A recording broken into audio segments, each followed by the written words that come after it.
দুষ্টু লোকগুলো কোথায় গেল? দেখতে পাচ্ছ কি এখনো? দুশ্মনরা আমাদের উপর অ্যাটাক করে দিয়েছে, আমাদের বিমানটা ধ্বংসের মুখে। তাড়াতাড়ি আমাদেরকে বাঁচতেই হবে এখান থেকে।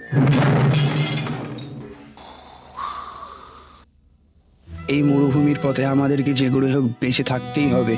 আমাদেরকে এই মরুভূমি অতিক্রম করতেই হবে। চলো এগিয়ে যাওয়া যাক, আর সবাই পিছন পিছন আসো। খাবার! ওইদিকে পাবাই খাবার! ওটা মরিচিকা। বলেছিলাম কিছু পাবে না ওখানে, বেকার গেলে। চলো পিছন পিছন আসো। অলিভ তো পড়ে গেছে। এই অলিভ, ঠিক করো, চলো চলো, তোমাকে সাহায্য করছি আমি নিয়ে যেতে। আমিও। তুমিও গেছো? তাড়াতাড়ি, ঠিক আছে, আমি তোমাদেরকে নিয়ে যাচ্ছি। চলো, আমাদের মেন গন্তব্যে পৌঁছতেই হবে। এই দেখো, পেয়ে গেছি। এ কি, আমরা এটা কোথায় চলে আসলাম? তাড়াতাড়ি ওঠো, দেখো দেখো কোথায় এসছি আমরা।